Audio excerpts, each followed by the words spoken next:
Hello, everyone. Welcome to another episode of Reference Roundtable. My name's Michael, and I'm joined today by Lacey and Sarah. We have all three of us here. And before I throw it over to you, Sarah, since it's Sarah's book club that we're meeting to discuss her pick today, we have an important announcement to make. If you've been following Reference Roundtable or Sioux City Reads this year, you'll know we had a writing contest where we asked folks to submit an original poem no longer than one page that was inspired by Unmasked Alice by Rick Emerson, which is the 2025 Sioux City Reads book. And we had some wonderful entries that we were all reading. They were all over. Wonderful, honestly. Absolutely. You did not make this easy for us one bit. But we're going to announce the winner on today's episode. And then next week, tune in next Thursday for our episode where we'll read the winner's poem as well as the work of our finalists. And then we'll just kind of talk about poetry in general because April is National Poetry Month. So we thought it made sense to save the poetry reading for Poetry Month. So we're just going to announce the winner today. Tune back in next week to hear the winning poem. I guess without further ado, though, Mandy Doll, you won with your untitled poem. It was really tough to decide, but yeah, they were all great. We they all really just were. They were great. After Reference Roundtable last week, we were all standing around really trying to decide, and I think we ended up going with yours, Mandy, because it made all of us just really I pictured loved it. the scenery and vibe it evoked in me. It was exactly. just I can see and feel this. Definitely. You definitely triggered something in my mind's eye. I felt like I could see what you were trying to convey with your poem. And so, Mandy Doll, I'm saying your name again just in case you missed it. You are the winner. I'll be in contact with you shortly about picking up your prize. Once again, you won a $25 gift card to Book People. Thanks again to Book People for donating this prize for our writing program. We really appreciate it. The support from our local bookstore. So next week. Bill says, congratulations, Mandy. Well, and I'm glad you commented, Bill, because you are one of our finalists. And if you submitted a poem and would like to see if you're one of the finalists, we'll have these poems on display here at the Downtown Library. So if you are familiar with the Downtown Library at all, you'll know that the biographies area is on the upper level, and there's a lower shelf in that biographies section. If you go there, we have the winning poem by Mandy Doll, as well as all of our finalists will be on display there as well. And I will be in contact with the finalists because you each have won a prize book from our book cart that we usually use for our bingo games. So if you're one of the finalists, you'll get a free book. So you still win something. And really thank you all for your entries. As we were saying, it was really difficult. You did some really great work, some really beautiful poems. It was just a lot of fun. It was really fun. Enjoyed reading all of them. So Yeah. thank you for bringing us thoughts and feelings and entertainment. And Yeah. I loved it. I was so impressed with everyone. Yes. It was a fun job, even if it was a hard job. I know. I enjoyed Yeah. reading all the poems. It kind of made me want to have another writing contest just to be able to read more poems from our community. So if that's not enough of a ringing endorsement, please come to the downtown branch and read the poems that people turned in inspired by Unmasked Alice. They're really great. Once again, they'll be on display upstairs, upper level of the downtown branch in the biography section. Just come upstairs. We'll point you in the right direction. We'll point you in the right direction. And just once again, since April is National Poetry Month, we will have them on display throughout the entire month of April. So you don't have to get to them before next week's episode. They will be up afterwards as well. So if you want a sneak peek on the ones we're reading, you can come downtown and see them between now and next week or throughout the entire month of April. That's all we have to say about that. Oh, that's not. I should also say thank you all to everyone who came to trivia last night. We really appreciated seeing a lot of familiar faces, some new faces. We had a lot of fun. There were around 75 of you there at Buffalo Alice for our program. So really good time playing trivia with you all last night. So thanks for you all for I'm losing my words. Thank you for attending, and thank you for a lovely Sioux City Read season. Yes. Thank you for your support. Enough of me. It's your book club. All right. It's book club. It's our book club. It's our book club. With my pick. With your pick. So I'm in charge, I guess. So if you hadn't heard already, we today are talking about The Vanishing Half by Brit Bennett. And this is my book. I got it from Book of the Month Club in 2020 when it won Book of the Year. But we definitely have all kinds of copies, ebooks, audiobooks, all of those. So if you haven't gotten your hands on it yet, there's plenty of copies to do so. And if you have read it, definitely chime in with us. Let us know what you think. So should I read a synopsis first? Yeah. That's a good idea. Please do. I'll read this one that I found online. So it is the Veens twin sisters will always be identical, but after growing up together in a small southern Black community and running away at age 16, it's not just the shape of their daily lives that is different as adults. It's everything: their families, their communities, their racial identities. Many years later, one sister lives with her Black daughter in the same southern town she once tried to escape. The other secretly passes for white, and her white husband knows nothing of her past. Still, even separated by so many miles and just as many lies, the fates of the twins remain intertwined. What will happen to the next generation when their own daughters' storylines intersect? Weaving together multiple strands and generations of this family, from the Deep South to California, from the 1950s to the 1990s, Brit Bennett produces a story that is at once a riveting, emotional family story and a brilliant exploration of the American history of passing. Looking well beyond issues of race, The Vanishing Half considers the lasting influence of the past as it shapes a person's decisions, desires, and expectations, and explores some of the multiple reasons and realms in which people sometimes feel pulled to live as something other than their origins. So, what do you guys have to say? This is the second Brit Bennett book I've read. I read her, I think it was her first novel, The Mothers.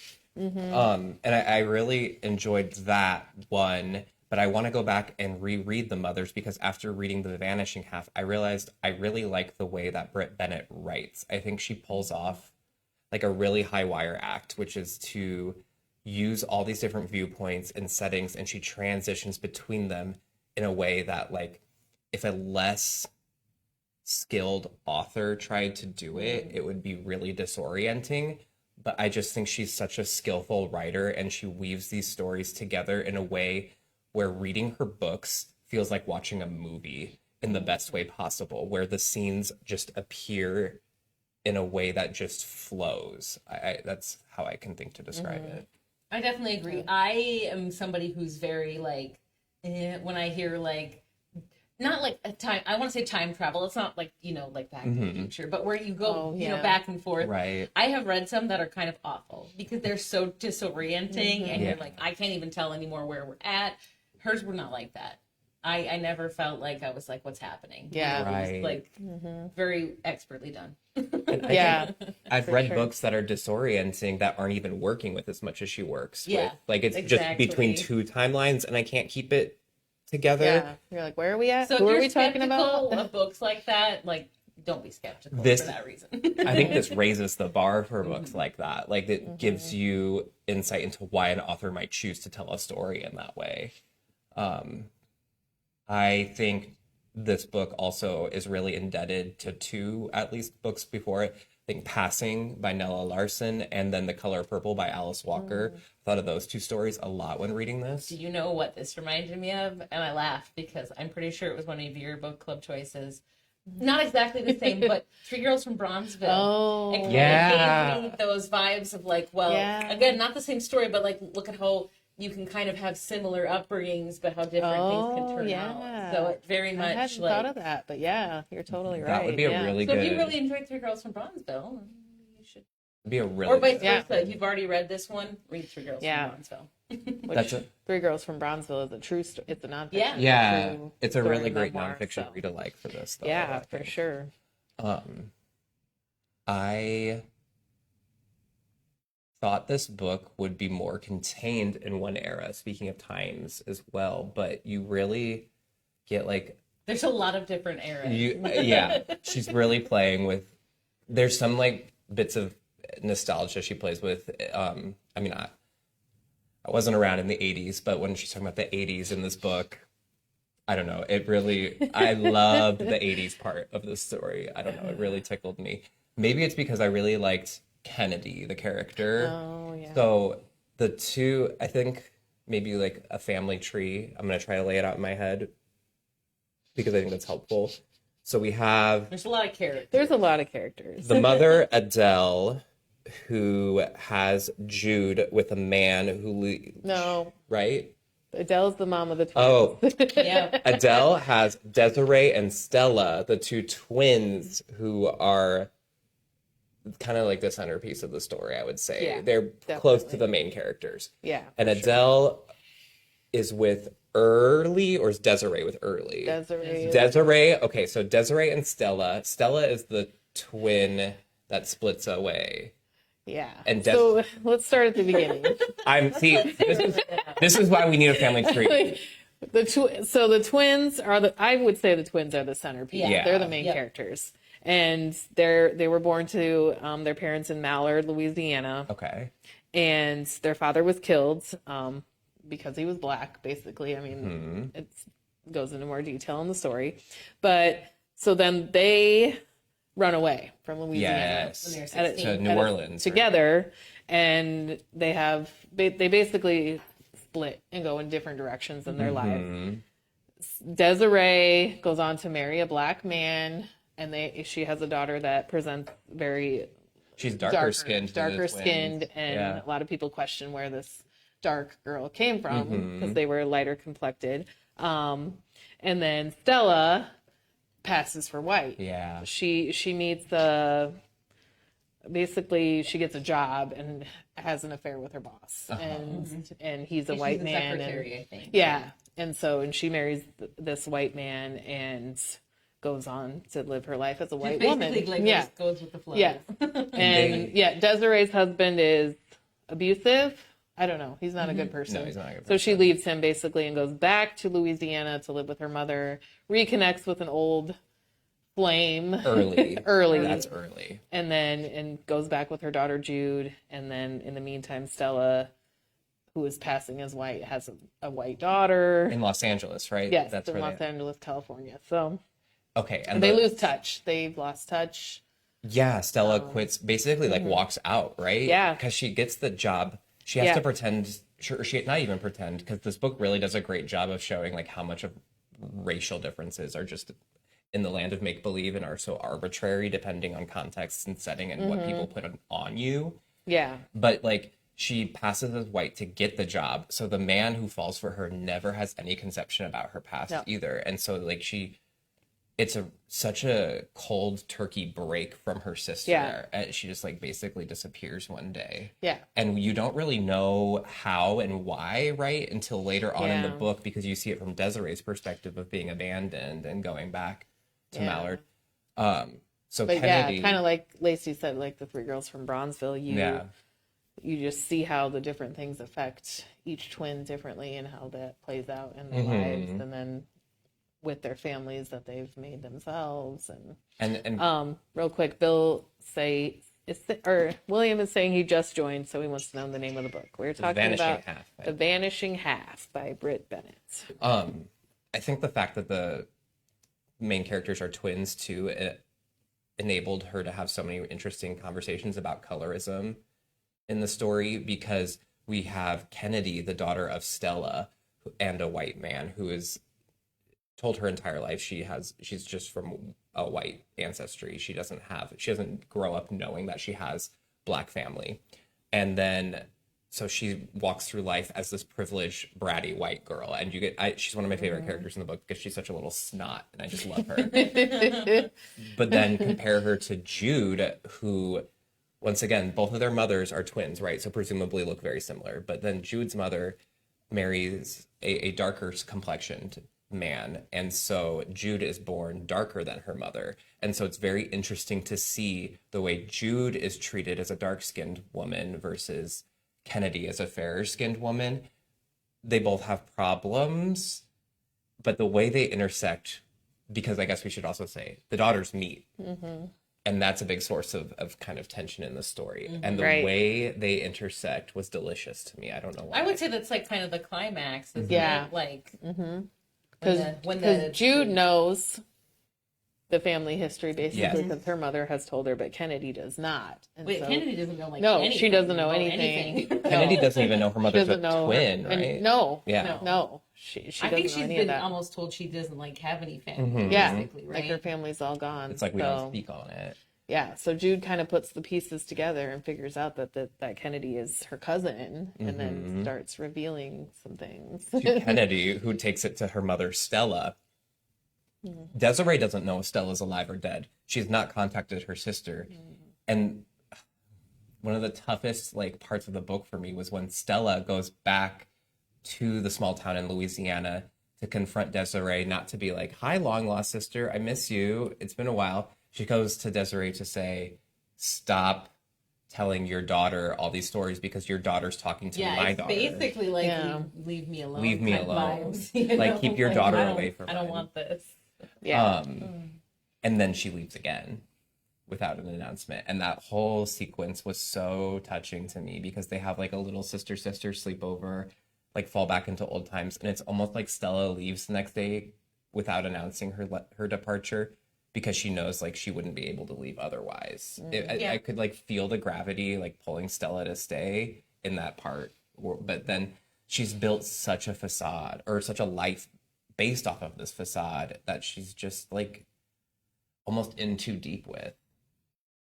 yeah. Would No, it's such a, I don't know. I really like this book, and I feel like the author does a really good job of like telling us the story on the surface, Yeah. with all of these like things to question For sure. underneath, because there's a trans character also in the Mm-hmm. book, and so, and I don't have the answers, but I felt myself wondering like, okay, so what's the difference of passing for white or passing as a different gender? Yeah. And I felt like the author wanted you to question that, like, is it Right. okay? You know, Like, like she's not giving you answers, but just right, more but trying to just make like, you oh, think. okay. And it did. It made me think a lot because Jude's in a relationship with a trans man, and a long relationship. They stay. The book meet in ends on them. college. Yeah, The book ends with yeah, the scene and of them they've together. stayed together. So I loved their story too. But yeah, it was almost like, but it almost felt like Jude, like condemned her aunt for not being who she wanted to be, but then she's in this relationship with a trans man who has left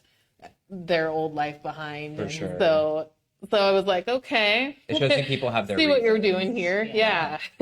It's I mean, obviously it's interesting to think about like gender and like passing and things like that, but I think it's just kind of like part of the broader thing. Like, life is messy. Life is messy. Families are messy, like in different ways. Obviously not everybody has this kind of story in their lives, but like, Yeah. life is never as easy and straightforward. There isn't just No. there's not a single character in this book who doesn't transgress a boundary at some point. And I feel like what you were saying about like the way she writes it, she is showing us these boundaries without telling us what they are, because this character is a trans man, but she never uses the word trans man, transgender. It's never the way, and she doesn't say the word colorism, I don't think, ever in this book, but she just kind of shows us through the way these characters live their lives. She shows us where the boundaries are because they run up against them. It's just very much, I like what you said, Sarah. Like, I think she's trying to get you to think. She's trying to make a point without making the point. Yeah. She kind of wants you to figure out, Yeah. your thoughts and feelings. She just kind of like is making sure you start down the path. Yeah. But she's not trying to like Yep. wrap it up in a bow. for you. Exactly. I think it was like one of the best written trans characters I've encountered in fiction so far, especially from an author who, as far as I know, is not, Right. Yeah.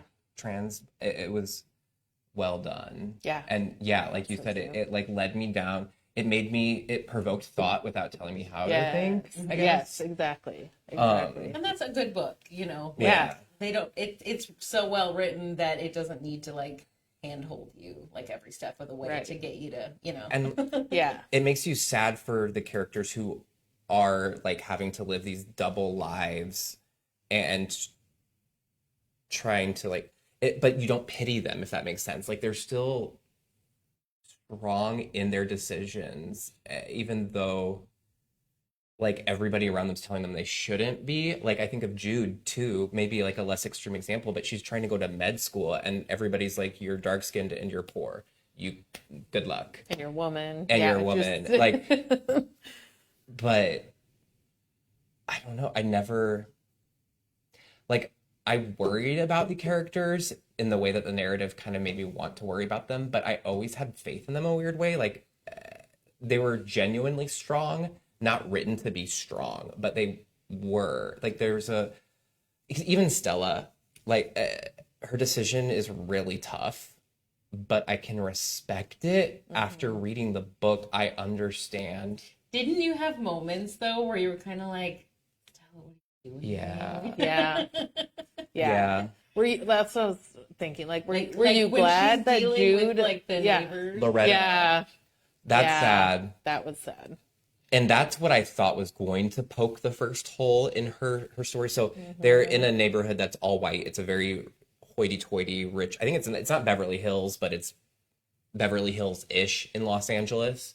Yeah. And And a black family. a black family moves across the in. street.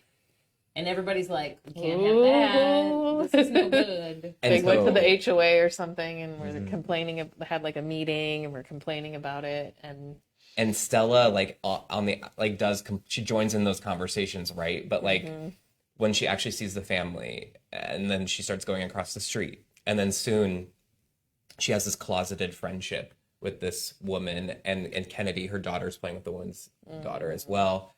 But because of the social pressure of the neighborhood and Stella's desire to preserve her lie, she kind of like not rats them out, but tells another lie that then gets the family basically kicked out of the neighborhood. Like run out of the neighborhood. Run out of the neighborhood. And so it's like an example of how not to stand in solidarity. And that scene actually spoke to me a lot as a like gay person. And I thought it was a good analog to a story of like closeted men persecuting men who are out from the closet because they want to protect their own safety, and so to do so they'll sell their community downriver. I think we can all think of times where it's like it's hard to do the right thing. And so you're like, no, I'm going to do the wrong thing because it's a lot easier. Well, and yeah. I won't get picked on or I won't get called out. So I'm just going to go along with the wrong thing. I can totally understand why someone is in the closet, and so I could, even though I don't agree with it, I can understand it, and that's how I felt about Stella. Not nearly on the same level as what they did in the book or like your example, but I'm sure we can think back to when we were 8 and, a bunch of people in the class were making fun of one kid. And maybe you didn't even join in, but you were just kind of like, oh, I'm just going to back away. Yeah. 'Cause if I try and stick up for them, I'm going to get made fun of. It's like, you can see why. Like, again, it's not on the same level as this book, but it's like self-preservation. Right. Yes. Yeah. You're like, I'm going to make it easy on myself. I'm sorry, I can't worry about your problems. I got my own, Yeah. Well, or even like I thought it kind of showed just like the ripple effect of one lie that took Stella down this path that, at a certain point, then like, you're lying to cover the lie. right. And... when she meets this family, maybe it's not easier for her to lie to them, but, I'm sure it hurts her just as much, but it's like, do I give up my whole family and my whole existence now? Right. To like out myself or just keep going with it? And at that point, it's not just like, oh, I'm just going to lose my job or, oh, I'm just going to have to move. She would lose everything. Probably her family, her child, her job. She'd probably have to move back to Louisiana, like everything. So, I get it. Definitely. Because she has a conversation with her husband where he makes it clear he doesn't want her to have a relationship with the family across the street. So like, I feel like she was kind of testing the waters to be like, maybe he's not racist, but he was. Yes.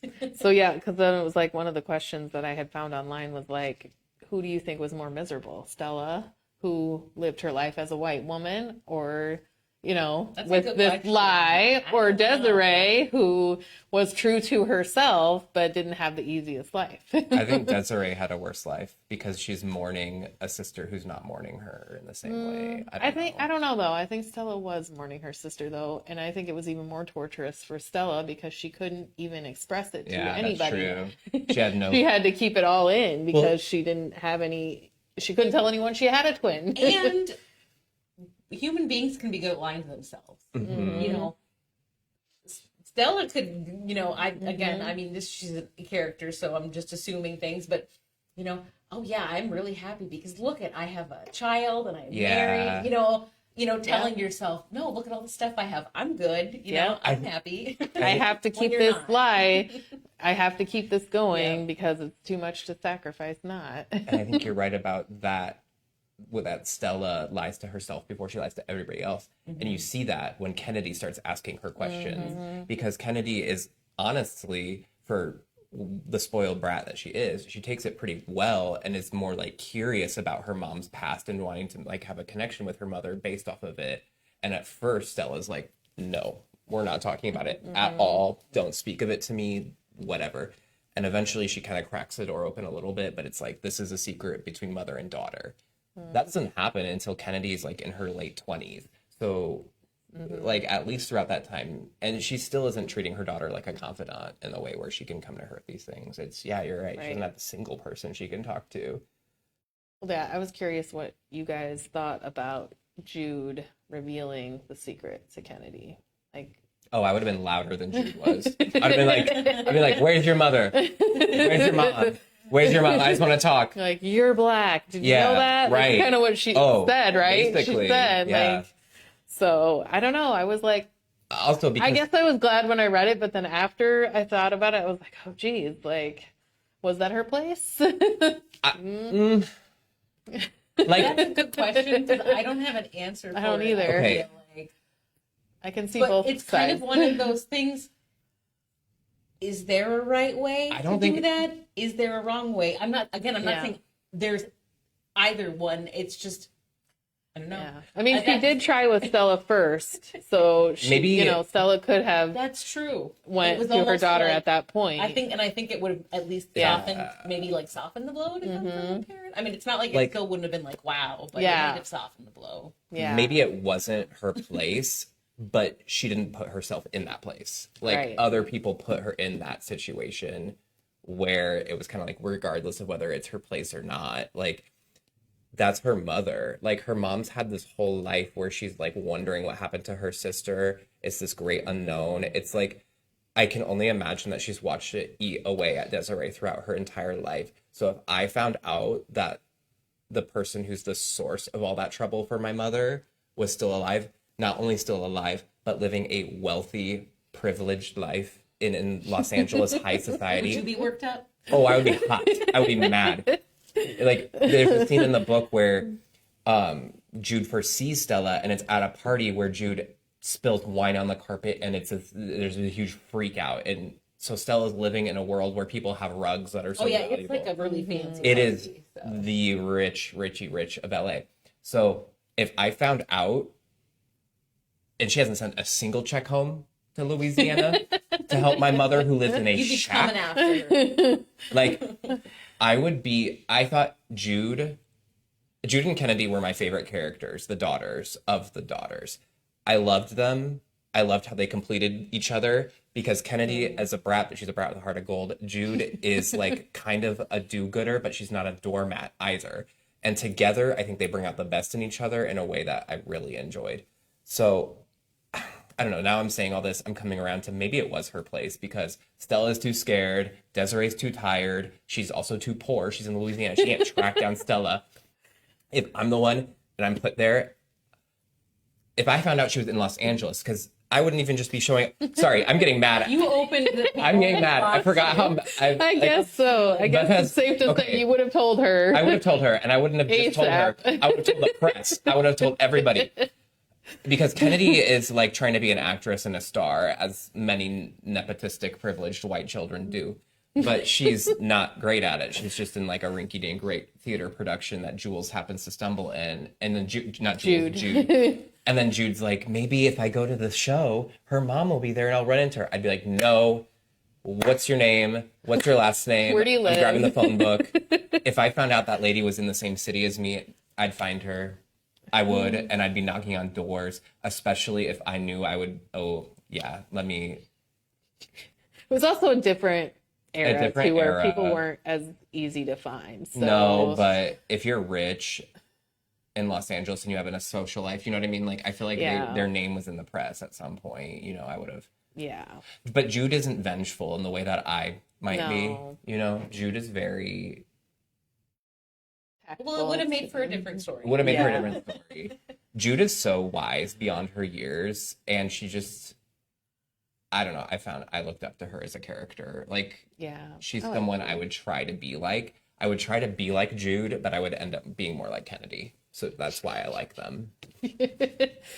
All right. Well, I think it's safe to say we all enjoyed it. I enjoyed it. I liked it a lot. I had read it before, obviously, and I read it again, and I think I enjoyed it even more the second time. Nice. Yeah. You probably picked up on maybe some of the more nuanced. Right. Kind of things. Exactly. So cool. Yeah. I would recommend the book to a lot of people. So. Yeah. And it had so much buzz the year it came out, and I never picked it up, but I'm so glad that you chose it and that I finally got definitely not like a light read. No. There's, like we said, there's a lot of things to think about. Thinker. Yeah. I mean, I guess you could read it just surface level and be like, okay.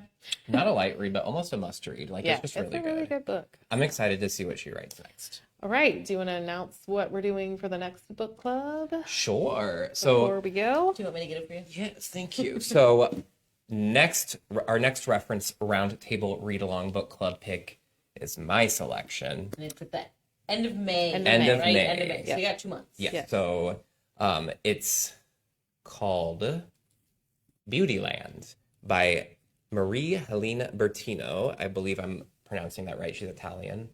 And I'll go ahead and read the synopsis. At the moment when Voyager 1 is launched into space carrying its famous golden record, a baby of unusual perception is born to a single mother in Philadelphia. Adina Giorino is tiny and jaundiced, but she reaches for warmth and light. As a child, she recognizes that she is different. She possesses knowledge of a faraway planet. The arrival of a fax machine enables her to contact her extraterrestrial relatives, beings who have sent her to report on the oddities of Earthlings. For years, as she moves through the world and makes a life for herself among humans, she dispatches transmissions on the terrors and surprising joys of their existence. Then, at a precarious moment, a beloved friend urges Adina to share her messages with the world. Is there a chance she's not alone? So, I've read this already. I would say out of all the books I've read in the last year, I think this one surprised me in the best way. It surprised me with how much I was charmed by it, and I don't know. It does something unexpected, and I don't want to spoil it. We'll have plenty of time to talk about it, but I do recommend you read it. Beautyland by Marie Helene Bertino. We have a copy. I'm holding it in my hands. Physically available to you. We also have it on Libby as an ebook and an e-audiobook if you prefer that way. And like Lacey said, we'll discuss it at the end of May. Yeah. And next week we'll be back with, we're going to read all of the finalist poem entries and do. So come back for some beautiful poetry. Poetry month. And then, we'll see. So. And thank you all again. Next week, same time, 3:30. We'll be here with that. So. Thanks for tuning in. Yeah. Thanks, y'all.